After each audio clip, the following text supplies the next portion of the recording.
¿Qué tal? Muy buenas noches, bienvenido, bienvenida a La Tertulia, el espacio donde se comparten las manías de un lector. Gracias por estar un martes más con nosotros. De este lado, Mayra González Olvera. Y Jorge Alberto Gudiño Hernández, ¿qué tal? ¿Cómo le va? ¿Todo bien? ¿Todo muy a ¿Todo gusto? bien? ¿Todo en orden?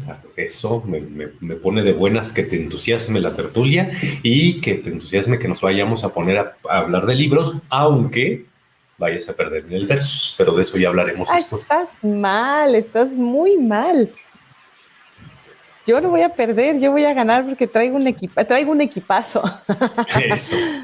Hoy justo en nuestro programa del día de hoy, que es Detectives a la Mexicana, traigo un equipazo, Jorge Alberto. A ver, cuéntanos un poquito de qué vamos antes de que hagamos una pequeña pausita y arranquemos de lleno con el programa. Bueno, sabemos que el género de detectives es uno de los géneros más socorridos, sobre todo probablemente en el último siglo en la literatura, ¿no? Además es este género que está a medio camino entre lo que algunos dicen que es literatura menor o literatura de aeropuerto y otros que dicen que hay grandes exponentes de la literatura de policías y de la literatura negra en donde no hay ninguna razón para pensar que son menos, ¿no? Y esos grandes exponentes se nos presentan por todos lados. Y en este fenómeno hay algo muy interesante, que México tiene a sus propios detectives que además le dieron un giro, le dieron un twist a buena parte de la novela policíaco, de la novela negra, en un momento en el que probablemente se escribía un poco menos de lo que se escribe ahora, ¿no? Me refiero a los años 70, 80, incluso 90 del siglo pasado, donde cobró muchísima fuerza la literatura negra mexicana y que, como siempre lo hemos dicho, libros buenos y libros malos hay en el género que a usted le guste, pero nosotros pues vamos a hablar más allá de las etiquetas hoy de literatura policíaca mexicana. Si le parece a Mayra, si le parece a usted y si va votando por mí, váyalo haciendo. Antes del versus, vamos con esa pequeña pausita antes de arrancar esta tertulia y ya volvemos.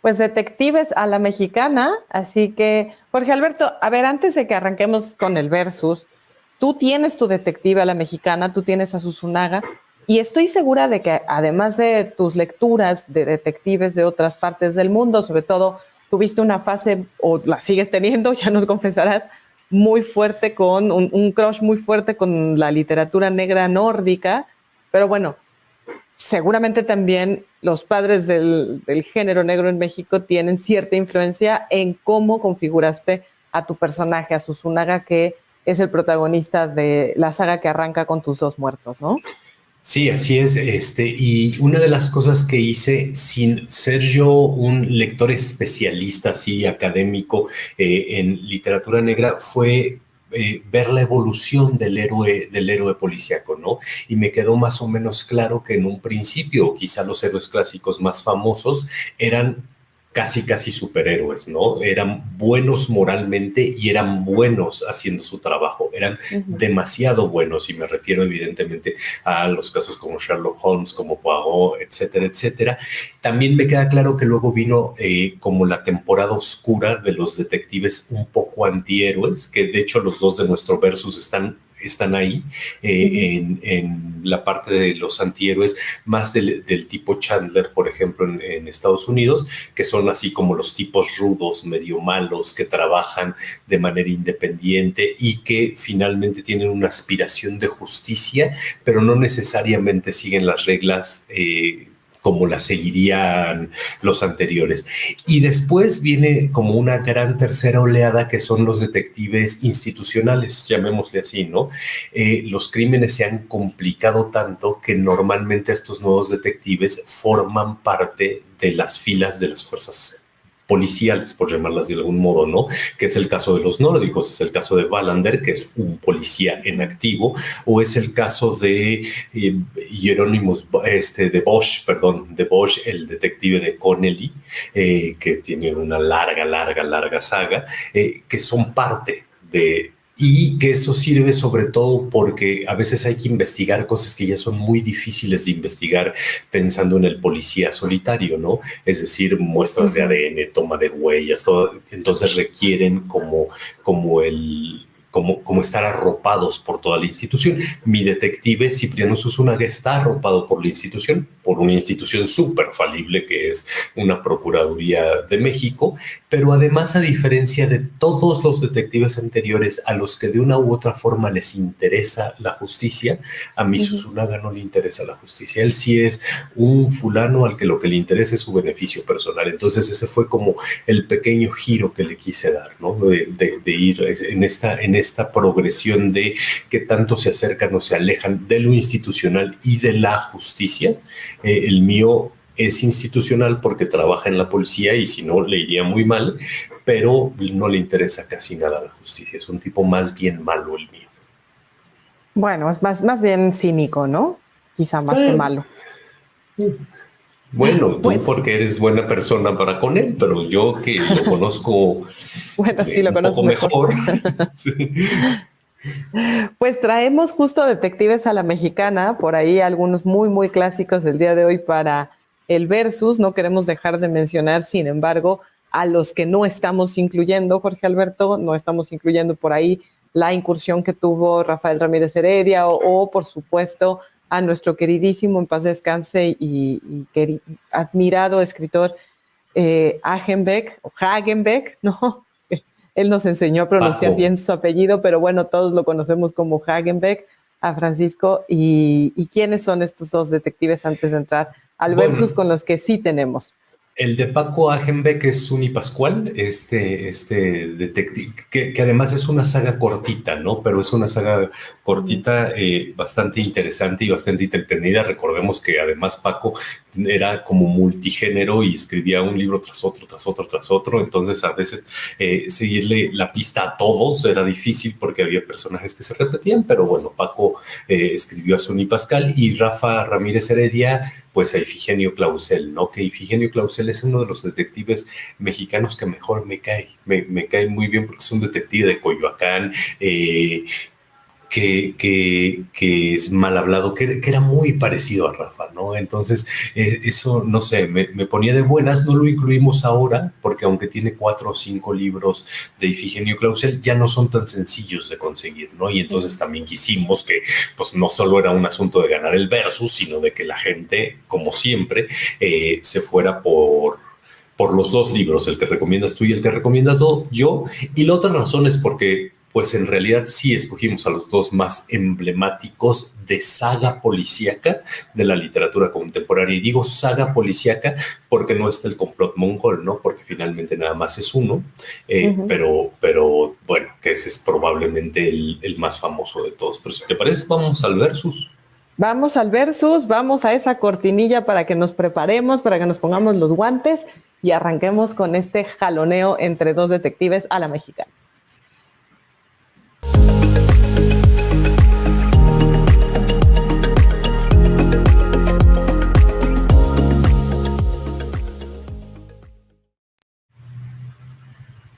Pues yo voy a empezar, Jorge Alberto, y voy a empezar pero con antes de que empieces, espérame, antes de que empieces, quiero decir algo importante. Dígalo. Hay crossover de los dos detectives de los que vamos a hablar. Bueno, no es crossover, pues, pero hay novela de uno donde se menciona al otro. Entonces, pues, eso es interesante. Y algo así va a pasar también en la entrevista. Ahorita nos cuentas un poquito más también de ese libro del que vamos a platicar con su autor. Ahorita llegamos a esa parte, pero primero con el versus. Y en el versus yo quiero proponer como autor quiero proponer al llamado padre de la narcoliteratura en México, que es Elmer Mendoza, con su personaje Edgar el Zurdo Mendieta.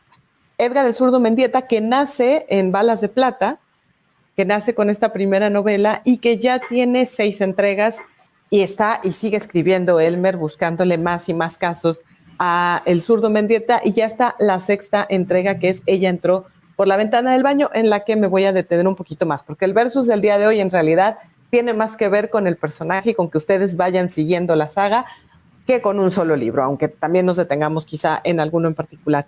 Y es que este Zurdo Mendieta es un personaje muy complejo. Es un personaje que estudió letras, pero que decide dedicarse a lo que se dedica y decide entrar al cuerpo de policía para ganar dinero. Esa era como su idea originalmente. Después ya se queda ahí metido porque pues parece que es un mundo que, pese a todos sus defectos y pese a todo lo negativo en un escenario como ese, y más pensando que es el norte de nuestro país, pues parece que tiene su atractivo y parece que se vuelve una especie de adicción, que es lo que le termina pasando al Zurdo Mendieta. Es un hombre que toma ansiolíticos, es un hombre que tiene necesidad de ir a terapia, tiene sus momentos depresivos, sus momentos emocionales difíciles. Es un personaje que además, pues también, y dependiendo de la circunstancia en la que se encuentra, puede recurrir a ciertas herramientas, a ciertas personas, a ciertas tácticas que no estarían dentro del manual del buen detective o dentro del manual del buen policía. Pero que evidentemente cuando se trata ya de estar en el campo, pues lo que se necesita es utilizar todos los recursos a mano.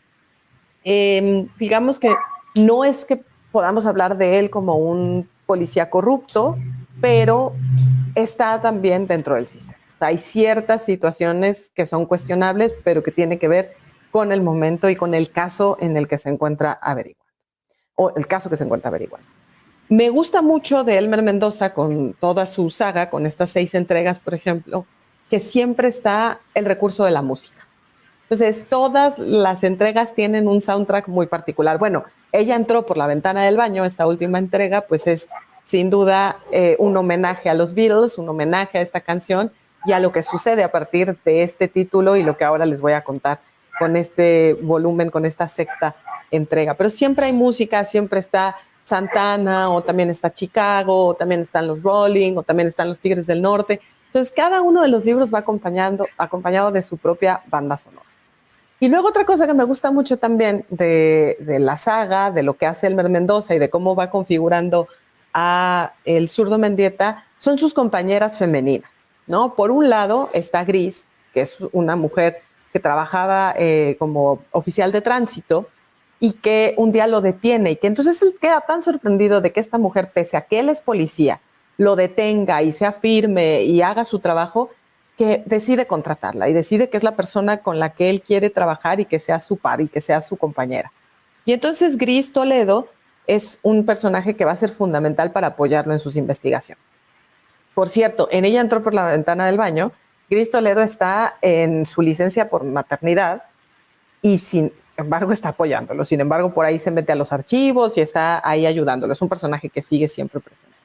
Y luego está ni más ni menos que la líder, la jefa del Cártel del Pacífico, que es una mujer también compleja, también difícil de leer por lo que es, ¿no? Porque finalmente es esta mujer que se dedica, o digamos que es del bando de los malos, y que es una mujer que está profundamente enamorada del sur, ¿no?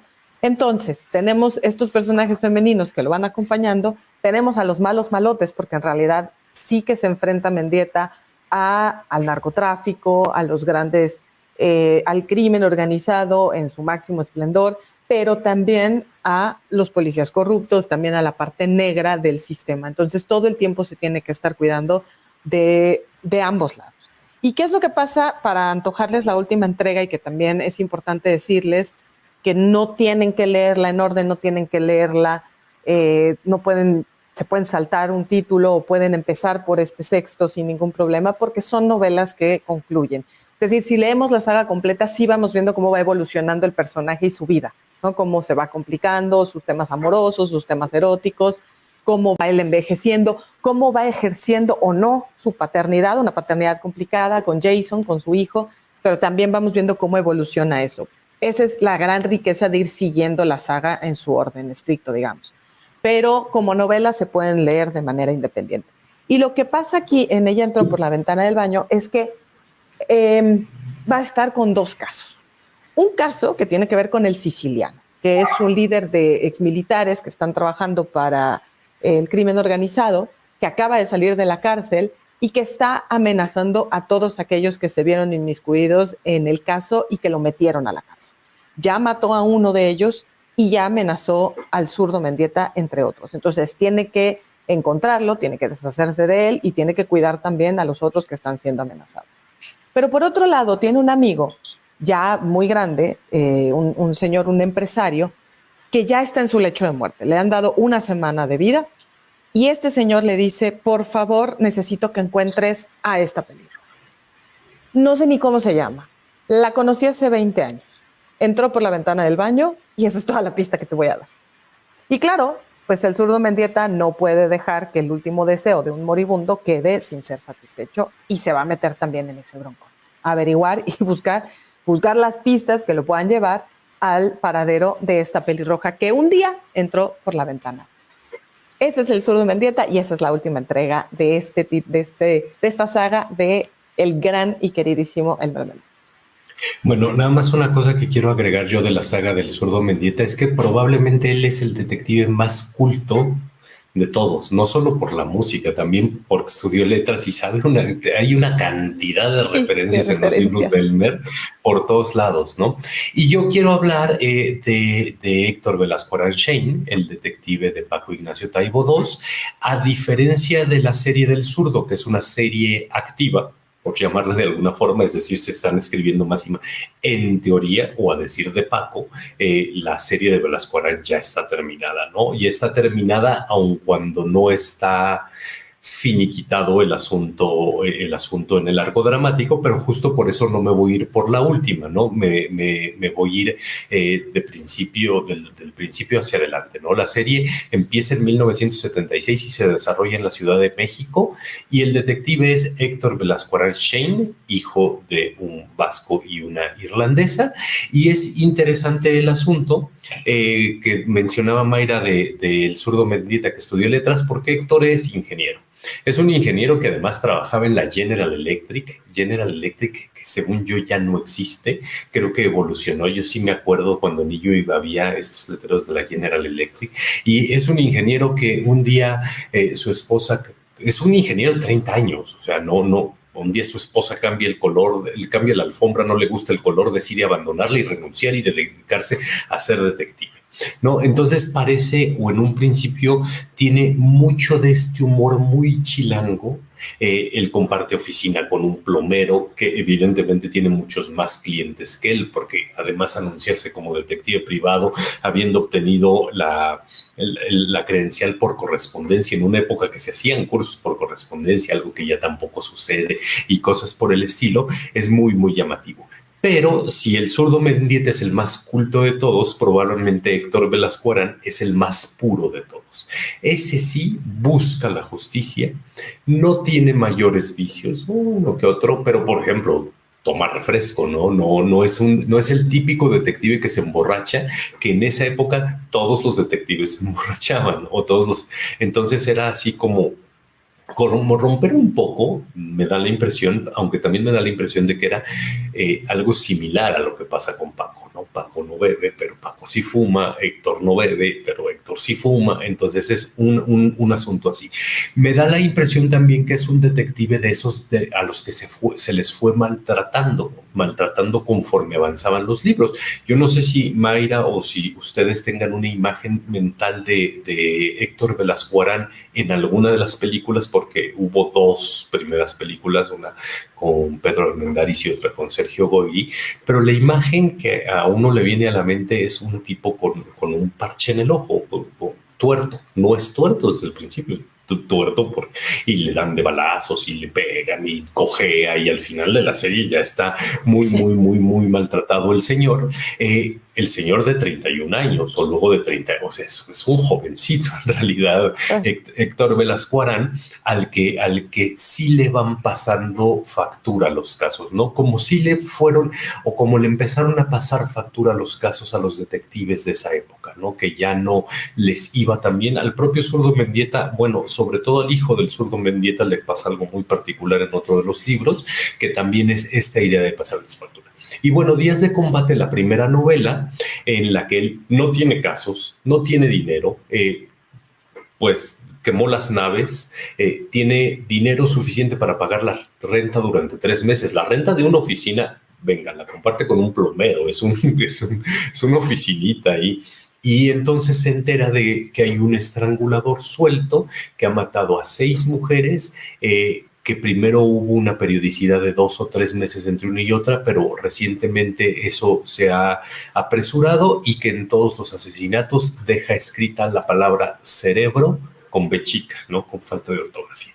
Entonces, eso dice, bueno, pues no tengo nada que hacer y yo quiero ser detective y de todos modos no me van a pagar y me voy a poner a investigar, ¿no? Y se pone a investigar de una forma muy poco ortodoxa. Él no es policía, tampoco tiene las capacidades deductivas de Holmes o de Poirot, no se pone a preguntarle así a miles de personas, no sería imposible, no se pone a levantar huellas digitales y demás porque no es algo que sepa, y entonces es un detective muy de la línea de los detectives de intuición, de los detectives que van atando cabos, que van, y además se mete a un concurso súper popular en esa época, el premio de los 64,000 pesos, en donde se dedica a hablar, bueno, quien entraba a ese concurso elegía el tema, ¿no? Y luego el conductor le hacía preguntas imposibles del tema y él escoge estranguladores famosos, ¿no? Como para ponerse ahí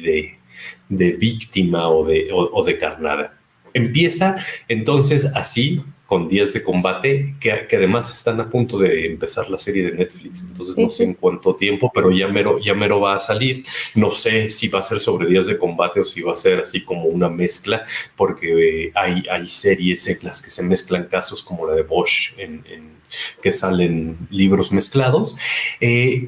Pasó algo muy curioso con la serie de Héctor Velasco Arán. Héctor Velasco Arán muere. Héctor Velasco Arán resucita, muy a la Sherlock Holmes, solo que a Conan Doyle le llegaron miles de cartas, creo que a Paco le llegaron 2 o 3, pero bastó y sobró, ¿no? Para esta resurrección, y casi todas sus novelas son en la Ciudad de México, hay un par que son en España, pero que nos permiten conocer muy bien una Ciudad de México de una época muy, muy, muy bien determinada, ¿no? Y lo que decía al principio, Mayra, es que hay una novela de Elmer, porque son amigos, Elmer y Paco, y son amigos de toda la vida y además son de la misma generación. Hay una novela de Elmer en donde le pide consejo a Héctor y técnicamente, si hubiera otra de Velasco Arán, saldría el Zurdo Mendieta, ¿no?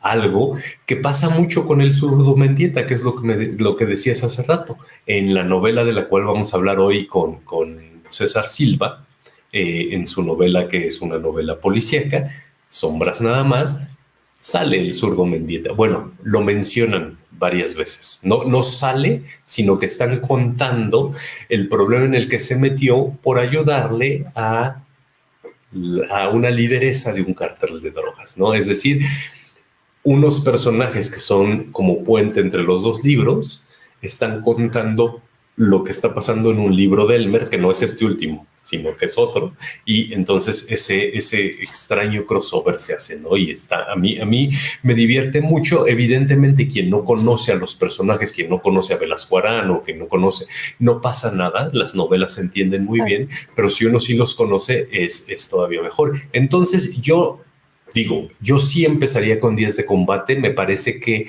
la saga de Paco sí es más lineal, sí hay que irla siguiendo como en orden. Son 10 libros y es una saga completa, y además son 10 libros que hasta donde sé ya se consiguen en una edición de 3 libros que es todo Velasco Arán, ¿no? Entonces son así como la cajita, se compra su cajita y se pone a leerlos y se pone usted muy, muy, muy contento. al margen de que haga eso ahorita o de que compre los Delmer, vaya votando por mí, porque acuérdense que eso sí es lo importante. Va a votar usted por el zurdo Mendieta, porque es muy culto y porque estaría pendiente de la tertulia. Así que ¿Pendiente de ya quién? solo por ¿Pendiente de quién? Eso no lo entendí. De la tertulia, estaría muy pendiente, sí, claro. Pues si son sus intereses, ni modo que dejemos caer a un contertulio, así que ustedes tienen que votar por el zurdo Mendieta. Y ya estábamos anticipando que viene ahora en nuestra sección de entrevista justo la conversación que tuvimos con César Silva por Sombras Nada Más. Danos un pequeño guiñito, Jorge Alberto, y luego ya nos mandas a la entrevista. Cuéntanos. Bueno, es una novela policíaca mexicana, es una novela policíaca mexicana que sucede en Ciudad Juárez en una época violenta, pero no en la época hiperviolenta de Ciudad Juárez, y es en realidad una novela policíaca poco común, porque no parte de un solo crimen, ¿no? Parte más bien como de esta idea de cómo se van acumulando los crímenes y el trabajo en una esto es de formación de ver, pero como en una comisaría, ¿no? Yo sé que la palabra comisaría ni siquiera se usa en México, o en un ministerio público, o en una agencia de investigación, en donde además quedan claramente separadas las funciones de los judiciales y de los policías. Y entonces, así como se van acumulando los casos, Luis Curiaki es un periodista que tiene amigos, que es un periodista de nota roja y que también hace de otras cosas, pero que se ha enterado de diferentes crímenes, pero justo él está ocupado ahora de intentar resolver qué le pasó a Verónica Mancera, su novia, porque además vive en la eterna pesadilla. Julio Pastrana es un tipo duro, al que le tienen miedo todos, que es policía, que prácticamente no habla y que está en Ciudad Juárez porque hace muchos años también se le perdió a alguien. Y como no haya ese alguien, mientras tanto se dedica a hacer como justicia ampliada, pues, ¿no? Y además hay un secuestro, hay narcomenudeo, hay policías corruptos, hay una nueva mujer desaparecida, hay el resumen de todos los casos, de todos los crímenes que suceden día por día, y ahí en medio se va desarrollando la acción de Sombras Nada Más. Y por cierto, hay un detective que es súper fan y que es súper fan de Javier Solís y tiene una teoría de la conspiración que apunta a que a Pedro Infante, a Jorge Negrete y a Javier Solís los mató la misma persona. Venga, pues esa es la teoría, pues, ¿no? Y entonces por eso se llama Sombras Nada Más, la novela, por Javier Solís. Pues vamos entonces a esta charla con César Silva. Hola, César. El planteamiento de tu novela de Sombras Nada Más es interesante. Rompe con el policíaco tradicional, si buscamos llamarlo de alguna forma, porque más que centrarte en un solo caso, en la novela vas dando cuenta de varios crímenes en simultáneo que, bien visto, es justo lo que debe suceder en torno a un ministerio público, o una agencia de policía, o un departamento de la judicial. ¿Por qué hacerlo así? ¿Por qué no entrar de nuevo así de la forma tradicional de vamos a resolver este caso? Ya. Mira, sabes que, bueno, antes que nada, muchas gracias por el espacio y el tiempo, ¿verdad? Como siempre. Yo creo que todo tiene que ver con como yo he vivido la literatura y el cine. Me baso mucho en el cine y de alguna manera lo más lejano que uno pueda ponerse, ni siquiera es compararse, pero la novela creo que son muchos homenajes a lo que a mí me gusta. Son homenajes muy personales que si la gente agarra el guiño, qué bonito. Si no, pues bueno, pasa desapercibido como pues muchas cosas suceden en la vida, ¿no? Y yo siempre he pensado que la película de Hitchcock, la del hotel, ¿sí? Es para mí muy importante porque empieza como una película de detectives prácticamente y a la mitad se pierde, ya es otra cosa, ya es otra cosa. Y eso es lo que yo en esta novela quería hacer. Quería de alguna manera que empezara con una cosa bastante fuerte, que es un secuestro que realmente yo me enteré de ese secuestro aquí en Jalapa, ¿verdad? Y me lo contó un abogado y lo adapté a Ciudad Juárez. Y luego viene el caso real, ¿no?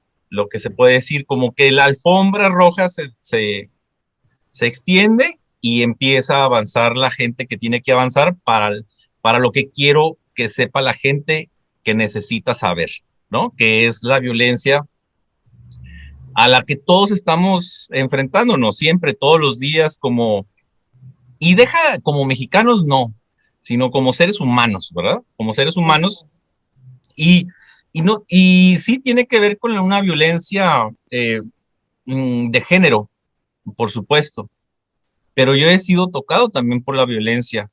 De hecho, ayer, por ejemplo, estaba platicando con mi esposa de una cosa que ella estaba viendo sobre en inglés se le dicen Amish,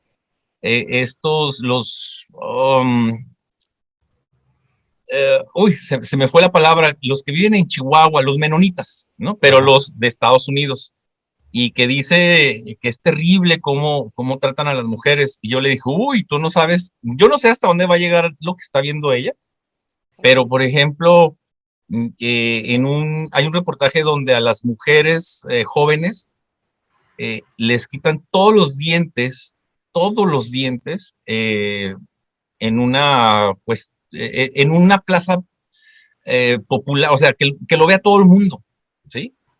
Y entonces, de alguna manera, no es México, de alguna manera es el mundo, ¿no?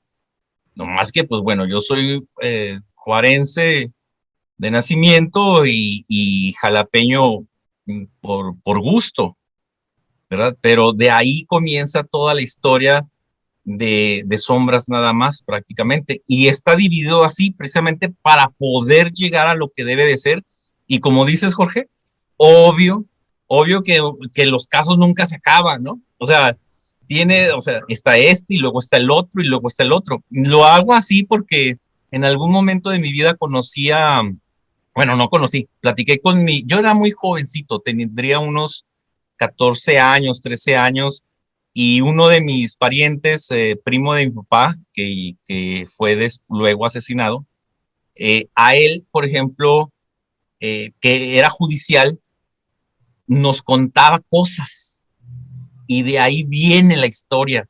O sea, está resolviendo algo y luego ya tiene otra cosa encima, ¿sí? Como es la vida, como es nuestro trabajo diario. O sea, Mayra no nada más está haciendo un reportaje ahorita, o sea, está pensando en lo que sí, en el otro y en lo de mañana. Y Jorge, tú también estás, o sea, esto es un pedacito de nuestra vida, ¿verdad? Claro. Y así debe de ser, así debe y, ser. y, Y qué bueno que lo notaron, ¿eh?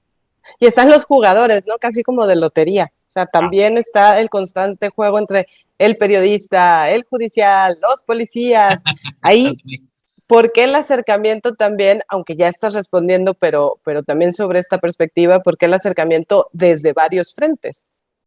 Pues porque a final de cuentas, creo que la vida te llega de todos lados, ¿no? O sea, yo tengo una hermana, yo tuve una madre, ¿no? Eh, yo conozco la vida de mi mamá, la que tuvo, sí, mi abuelo bohemio, de músico de cantina, ¿verdad? De verdad, se perdía días y llegaba. Me contaba mi madre historias que de pronto las volvía a sacar y sacar, pues, o sea, eso la marcó. La marco. Que se peleaba, o sea, un día me dijo, yo me peleaba por un chile, César, yo me peleaba por un chile, o sea, eran 11 y se peleaban por un chilito, o sea, un chile, porque no había nada que comer, porque mi abuelo andaba buscando o trabajando, ¿verdad? Trabajando en las cantinas juarenses, ¿verdad? Y, y bueno, pues de ahí viene todo eso, ¿verdad? O sea, ¿por qué no? ¿Por qué no si así vivimos, si esa es nuestra vida? Y no es, y repito, no es que sea juarense, es que así viven los gringos, es que así viven los juarenses, los chilenos, los argentinos, ¿verdad? Con todas estas cosas, pero bueno, yo hablo desde mí, ¿verdad? Yo hablo desde mí. Oye, yo no puedo cantar la lotería tan bonito como lo hace Mayra, pero si la siguiera cantando tendría que decir la ninfómana, el que escribe noticias inventadas, el mago, dos protagonistas que están cayendo al abismo. Tienes personajes muy, muy singulares. ¿De dónde salieron? Pues mira, usualmente yo hago algo. Yo a veces soy laboratorios o talleres. Y así como cada quien le da una pizca de uno a las cosas que uno lee, por ejemplo, para ser vampiros. Bueno, vámonos con el caso de los zombies.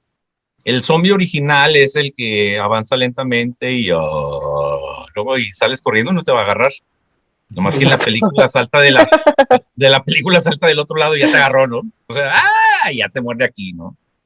Y bueno, y luego hubo una reinvención del vampiro allá con 28 días. Ya los vampiros, digo, perdón, que los Con el zombies zombie. Ajá. ya corrían y dices tú, a este sí le tengo miedo, a este sí le Este tengo sí me miedo, alcanza. este sí me alcanza, este sí.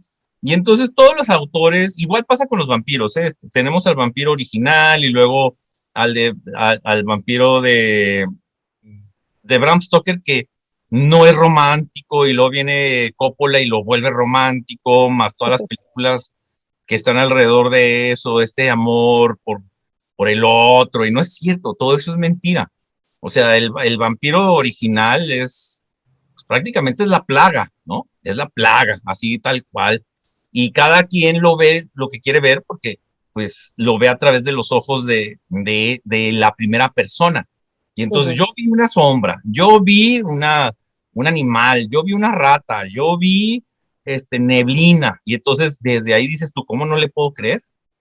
Y entonces desde ahí pues hay que inventarse cositas como simpáticas, ¿verdad? Porque si no, no funcionan las cosas.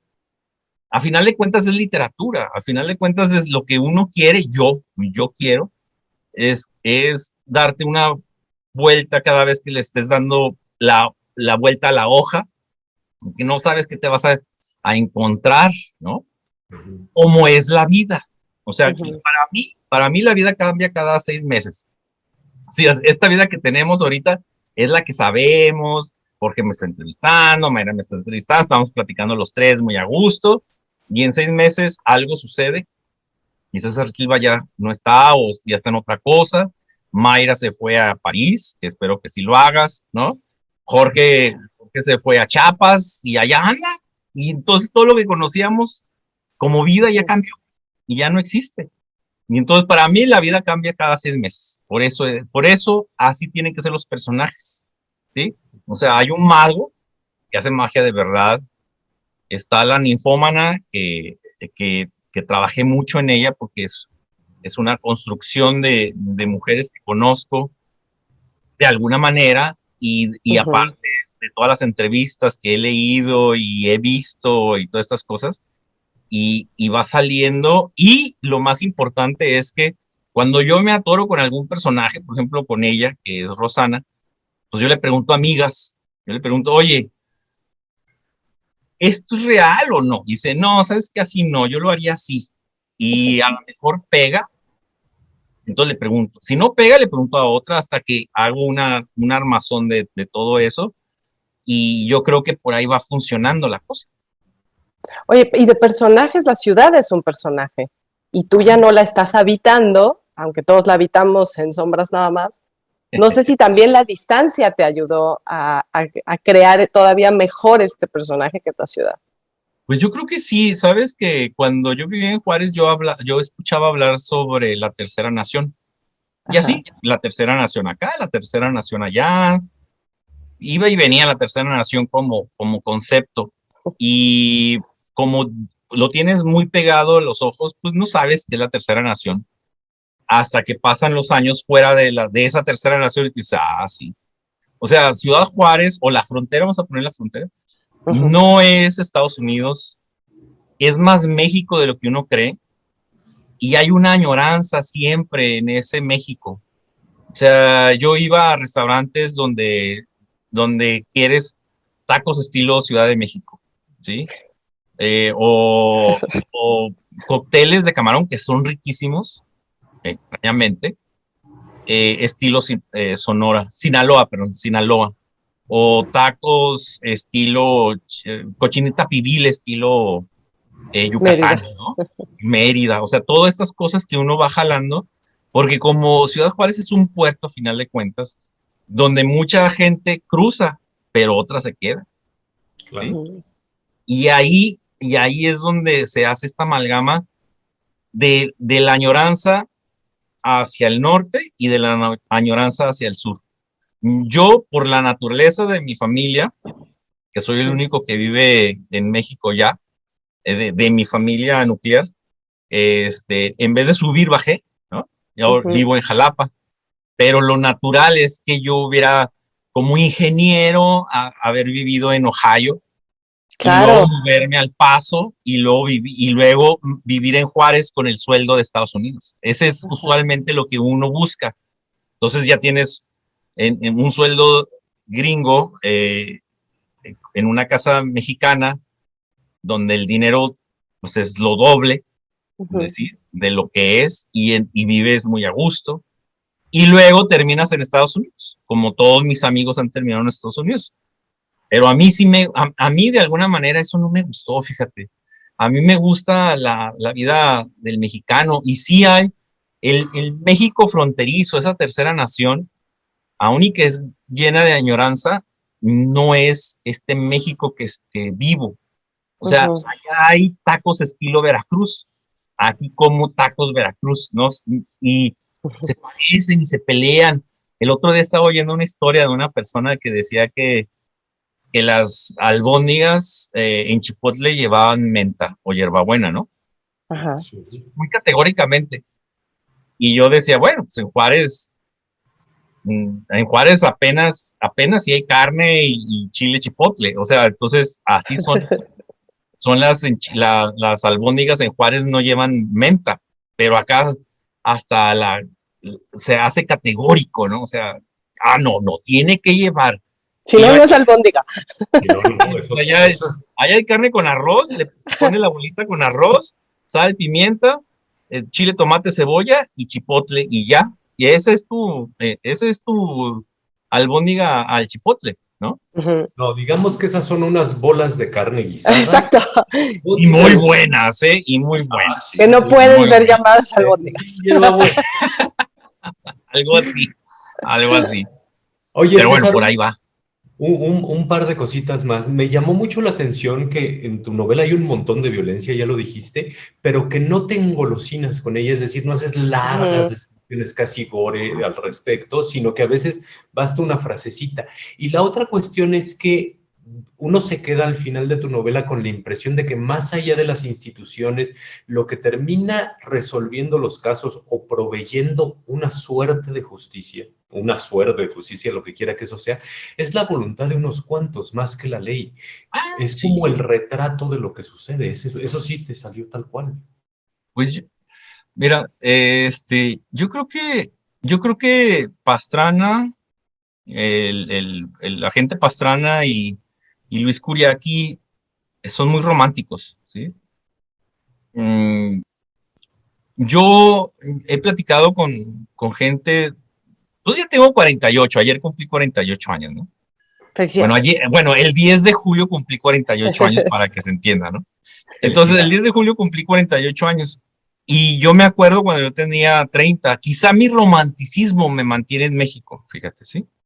Porque bien pudo haber estado en Estados Unidos, como vive mi hermana, ¿no?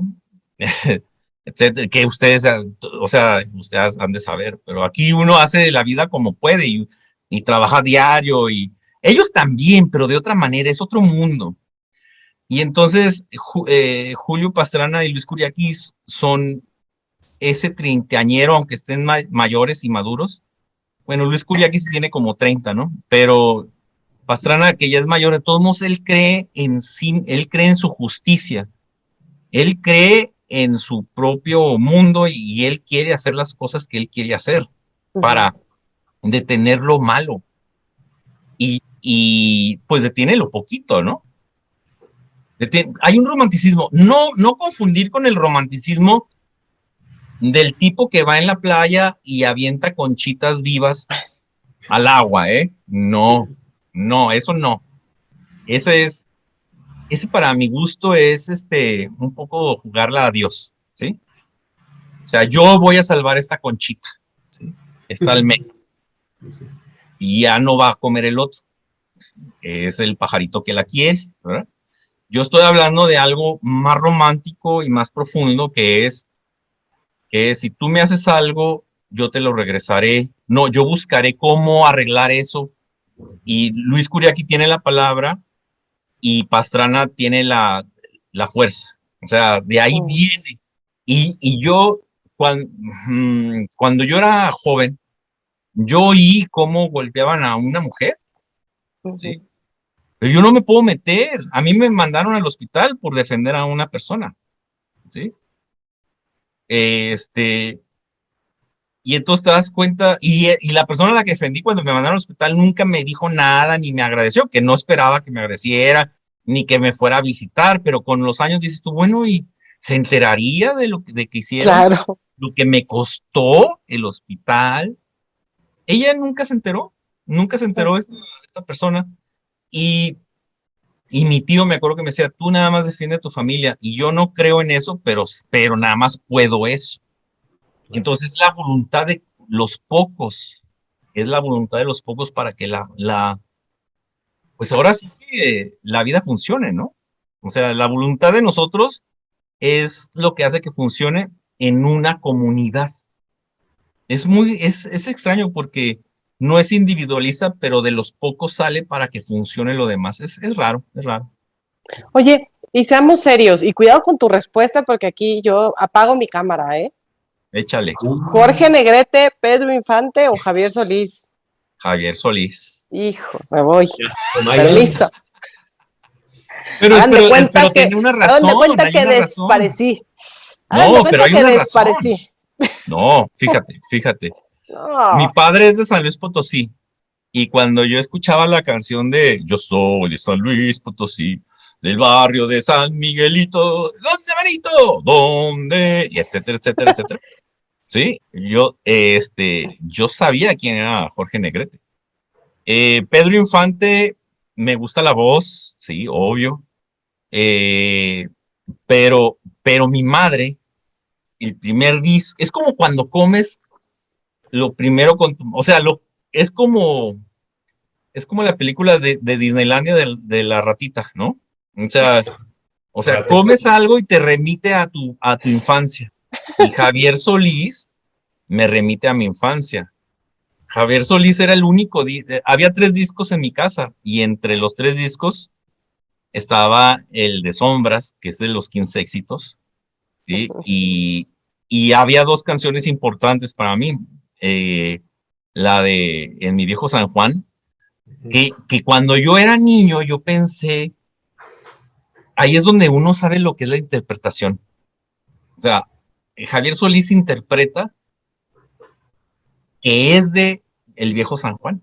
Y yo pensaba a mis 10, 11 años, decía, ¡ay, qué feo que Javier Solís haya dejado San Juan! O sea, porque era terrible cómo cantaba, así, en mi viejo San Juan. Casi yo decía, híjole, casi me lo imagino caminando por las calles. ¿Sí? Dime. No, que para que Mayra no se enoje, digamos que para César, Javier Solís es como albóndiga sin hierbabuena. Exactamente. Y tú, Pedrito Infante, es con hierbabuena y ya. No, Pedrito Infante es la albóndiga. Pasaste a mi lado, corazón. ¿Sí? Ay, Pedrito. Bueno, ya. A ver, síguele con Alberto, porque si no nos vamos a agarrar. Bueno, pues ahí está el asunto. No, ahora, obvio que uno entiende, por eso son los 3 grandes. O sea, yo no le quito el pedestal a ninguno de los 3, pero hay que saber que eran los 3. Y de alguna manera, lo que se cuenta en la novela es mentira, todo es mentira, pero él sí era más cercano, hasta donde yo recuerdo, Javier Solís a Negrete, y luego ya se va, y luego Negrete muere, ¿verdad? Y luego, de pronto te enteras de cosas. Por ejemplo, me dice una persona que ya no recuerdo bien la historia, pero leyó la novela y me dice, oye, por cierto, el día que Pedro Infante murió, llovieron peces sobre Mérida. Y yo le digo, ¿qué? Chihuahua. ¿Qué? porque dice que estaba, o sea, es la historia que me cuenta esta persona, ¿verdad? Ajá. Entonces, pues se está sintiendo muy mal y el avión está cayendo y para perder peso tira todo lo que trae y entre los pescados, perdón, entre los pescados lleva estupefacientes y el asunto es que él no quería que lo agarraran porque o sea, hay más historia, hay más Claro. historia. Y A ver, Siempre hay entonces más historia, llovieron sí. pescados sobre Mérida. Imagínate, el día que murió Pedro Infante, llovieron pescados Nada más sobre voy Como Mérida. de García Márquez. Nada más voy a contextualizar porque nuestra tertulia ya no va a saber ni de qué estamos hablando. Bueno, bueno, pues En me sombras preguntan, yo nada más, contesto. además de poner un crimen que se resuelve, de poner otro, de poner unos justicieros a personajes increíbles, uno de sus personajes está estudiando o está investigando porque tiene una peculiar teoría de la conspiración que dice que los tres grandes fueron muertos por una misma persona Así o es. algo parecido. De eso no Así. voy a hablar ya más porque si no vamos No. a enterar No, pero de esos asuntos. eso es bonito, eso es Pero ya bonito. que hablabas tú al principio, César, de homenajes y guiños y demás, Ujú. ¿sabes bien qué está haciendo tú justo ahora el zurdo Mendieta? Porque se aparece en tu novela varias veces, Ah, pues referido al es menos.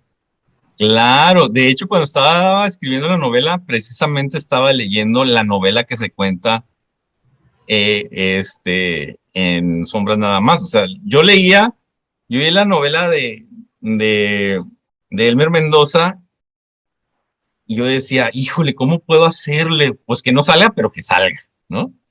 Y entonces, este, el caso, el caso del negociador en Jalapa fue así, exactamente como viene ahí, así me lo contaron. Y me dijeron, si quieres te presento a las... Le dije, no quiero más porque si no todo lo que tengo va a ser otra cosa. Ajá. Entonces, me puse como, pues ahora sí que a trabajar, ¿no? Y los dos negociadores, yo quería meter al otro, entonces dije, pues que sean de Culiacán. Y dije, híjole, los nombres.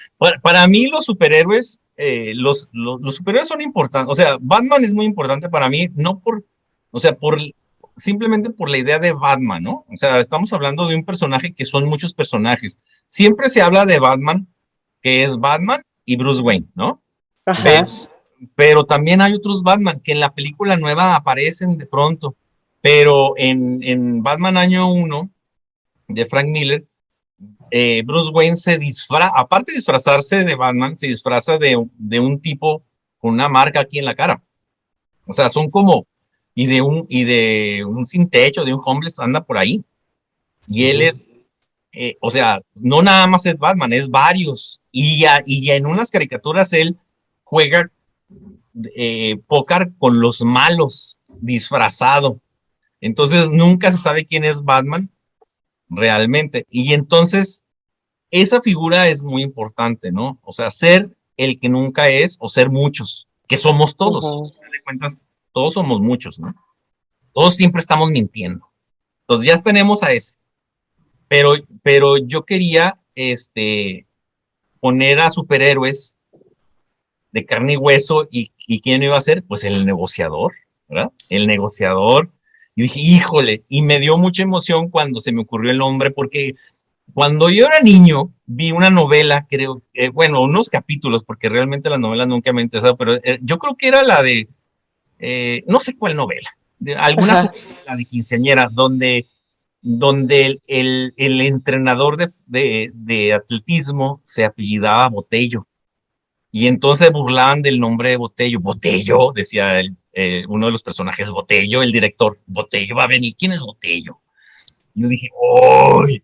Imagínate que alguien se llame Taberna y que trabaje con Botello.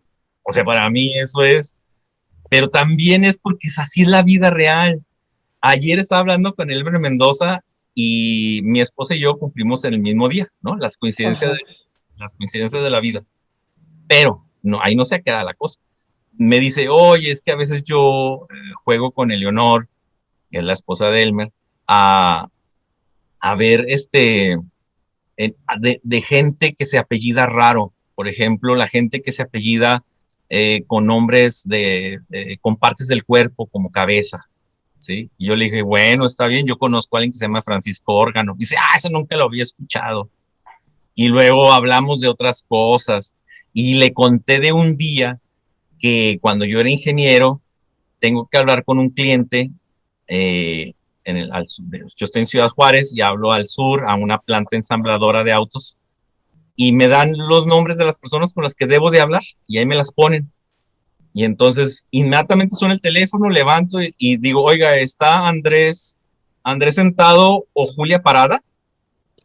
Y entonces cuando digo eso, casi se me la boca, ¿no? Y dije, ¿qué onda con esto? Y entonces pensé que si existe una persona que se pida parado trabajando con una persona que se llama sentada, ¿por qué no existe Botello y Taberna? Taberna.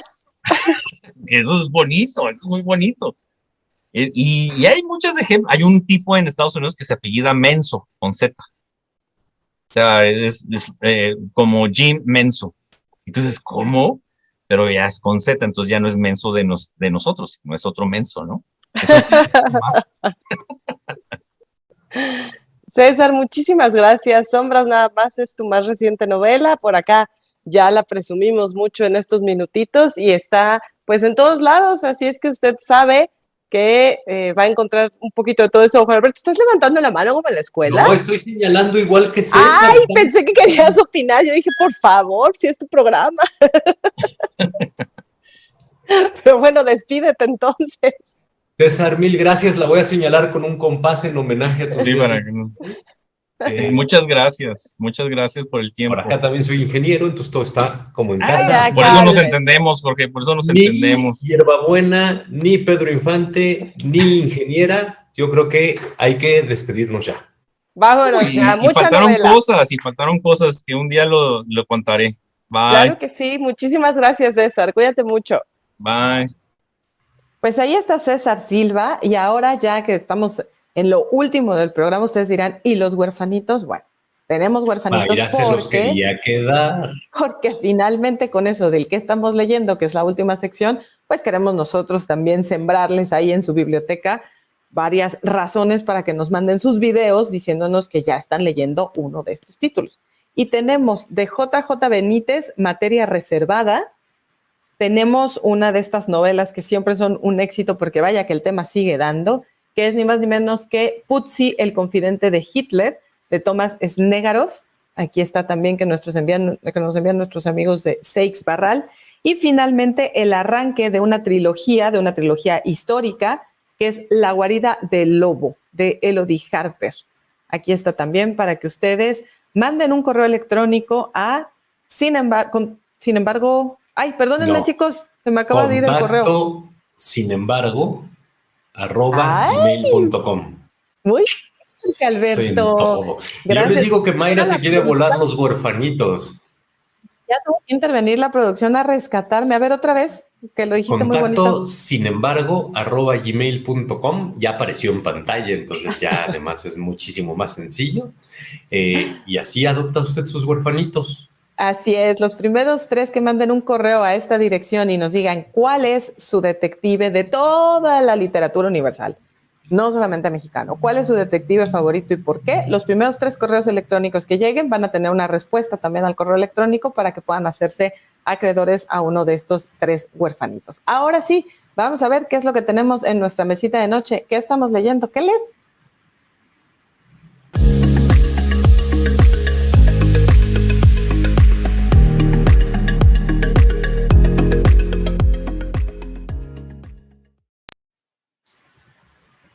Recuerden también que queremos que ustedes nos compartan qué es lo que están leyendo, no sean tímidos, manden un videíto a esta misma dirección, a contacto sin embargo @gmail.com, con qué es lo que están leyendo, simplemente diciendo Mayra, Jorge, contertulios, yo estoy leyendo esto, me está gustando, no me está gustando, ya lo voy a dejar, ya lo voy a aventar, o no, me está fascinando, no puedo dormir. Y vamos a ser muy felices de que ustedes nos compartan qué es lo que tienen ahí en su mesita de noche, como ahora Jorge Alberto lo va a hacer con lo que está leyendo en este momento. Estoy leyendo o me estaba actualizando con una deuda que yo tenía pendiente hace muchísimos años. Hay un libro que se llama Nada, de Carmen Laforet, que seguramente usted ha visto durante décadas en las librerías. maravillas, que además dice Premio Nadal, y uno lo veía, yo lo vi y lo vi y lo vi, y alguna vez lo compré y alguna vez lo perdí y nunca lo había yo leído. Y volvió a llegar a mis manos de alguna forma y dije, bueno, ahora sí lo voy a leer, ¿no? Lo voy a leer porque además justo hace 1 o 2 semanas vi una noticia de esas en las que uno nunca cree, pero nada de Carmen Laforet, la mejor novela del siglo XX español. Dije, bueno, definitivamente no, pero no puedo decir definitivamente no sin haberla leído, ¿no? Pues es muy complicado siempre decir cuál ganó. Y la empecé a leer y me seguí leyéndola y la leí completita. Es Premio Nadal 1944 y además ella se lo ganó a los 20 y tantos años. Y es una novela que desde 1944 usted puede seguir consiguiendo en la librería sin que haya laraca, sin que haya promociones, sin que haya publicidad. Ahí está, ¿no? Se trata de Andrea, una huérfana que va a estudiar la universidad, va a estudiar letras en la universidad, en esa época, en los 40 españoles, para lo cual se va a vivir a Barcelona a casa de su abuela y sus tíos. Ella va muy entusiasmada, no es huérfana desde mucho tiempo antes, pero ella va muy entusiasmada porque ahora la van a acoger en otra casa y está pensando en tener una nueva vida y va a estudiar, etcétera, etcétera. Y en cuanto entra a esa casa no se da cuenta de inmediato, pero nosotros nos vamos a dar cuenta de que va a ser un verdadero infierno. Está la tía Angustias, que es hipermoralista, que le dice que no puede salir a la calle sola y cosas por el estilo. Está el tío Román, que es un artista que se agarra a gritos con el tío Juan todos los días, y dicen que se van a matar el uno al otro. Está el tío Juan, que es un violento obrero que se la pasa gritándole a Román y a su esposa y a su niño, que es un bebito. Y está la abuela, que evidentemente es tranquila, conciliadora, es buena gente, etcétera, etcétera, pero además es un periodo entre guerras, sí, porque es posterior a la guerra, en donde hay mucha precariedad económica, en donde hay muchos problemas para salir adelante y todo el tiempo se está generando una tensión, al mismo tiempo que encuentra Andrea cierta liberación con sus amigos universitarios y va saliendo y va encontrando un nuevo mundo, ¿no? Es una novela sobre relaciones familiares muy complejas y muy difíciles de aceptar, que tiene que aceptar el personaje porque no le queda de otra, y que poco a poco va saliendo avante. Es una novela que no se lee rapidísimo, pero se lee bastante bien y no se siente envejecida. Yo me la pasé bien leyéndola, la terminé ayer en la tarde y me puse muy, muy, muy contento leyendo Nada de Carmen Laforet, una deuda que yo tenía pendiente. ¿Y tú, Mayra, pues qué estás leyendo? Yo no traigo ficción ahora, traigo un libro de no ficción, traigo un libro de divulgación científica diagonal jurídica que se llama Leyes, Neuronas y Hormonas. Y es un libro de Gerardo Laveaga. Gerardo Laveaga, quizá muchos de ustedes lo conocen como escritor por El sueño de Inocencia, por Justicia, que son dos novelas que tuvieron mucho éxito, que siguen por ahí, sobre todo El sueño de Inocencia, pero que también es abogado. Y como abogado y escritor lo que hace es polemizar en este libro, muy bien documentado, un libro de completa actualidad, en el que lo que él dice es, en todo momento asumimos que cuando una persona está cometiendo un delito, lo está cometiendo en plena libertad, es decir, es una decisión que está tomando, siendo que tiene otras opciones enfrente. Está tomando esa decisión a pesar de que podría no tomar esa decisión. Y lo que él dice es, claro, tenemos que considerar que la biología y la química que está en nuestro cuerpo inciden en nuestro comportamiento, inciden en nuestras conductas. Y no es que este libro esté manejando la premisa de no vamos ya a culpar, no vamos ya a condenar los actos criminales, porque simple y sencillamente, pues si esa persona tenía una falta de serotonina, si esa persona tenía una falta de dopamina, si esa persona tenía un exceso pues entonces no tenía una opción para no cometer ese delito y entonces dejemos que esa persona salga libre porque no es culpable. No va por ahí el libro, sí va por el lado de entendamos cuál es el comportamiento humano en función de nuestra química y de nuestra biología, y con eso también entendamos por qué el comportamiento puede ser A, B o C sin importar cuáles son las consecuencias de nuestros actos. Y lo que él dice es que en el futuro los jueces ya no van a ser jueces juristas, ya no van a ser jueces que hayan estudiado la carrera de abogacía o ya no van a ser abogados.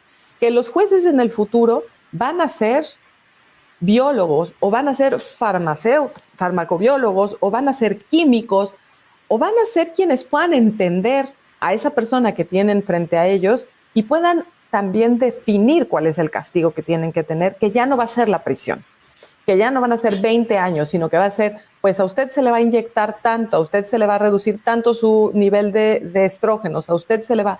Y por ahí va a ir el derecho. Es evidentemente polémico, hace un montón de preguntas, las responde a partir de investigaciones que se están llevando a cabo en este momento en diversas universidades y deja muchas preguntas también abiertas. Entonces, la verdad es que me la estoy pasando bien, es muy inquietante, pero es muy interesante también cómo no es un tema de blanco y negro. Leyes, neuronas y hormonas de Gerardo Laveaga. Ese es lo que estoy leyendo, Jorge Alberto. Ya se me antojó durísimo, te lo voy a ir a quitar. Está muy loco, está muy interesante, muy bien fundado. Bueno, pues ya se nos acabó esto, Jorge Alberto. Decirles, por supuesto, que les agradecemos que sigan sumándose a cada una de estas tertulias, que es muy importante que ya que quede la liga separada de los periodistas, también nos ayuden a compartirla, nos ayuden dejando sus likes ahí también, porque eso nos ayuda a hacer una comunidad más grande, a llegar a más gente, ya que esta tertulia siga y siga creciendo. También, por supuesto, que se suscriban al canal de Sin embargo al aire. Así es. Pues no, pónganse a leer, pongámonos a leer, arrebatémonos los libros y pues seamos muy felices haciendo eso, ¿no? Pues sí. Bueno, vamos pues a leer porque ya es hora en la nochecita, una buena lectura antes de dormir y todos muy contentos, Jorge Alberto. Nosotros somos Mayra y Jorge Alberto y Mayra. Buenas noches. Buenas noches.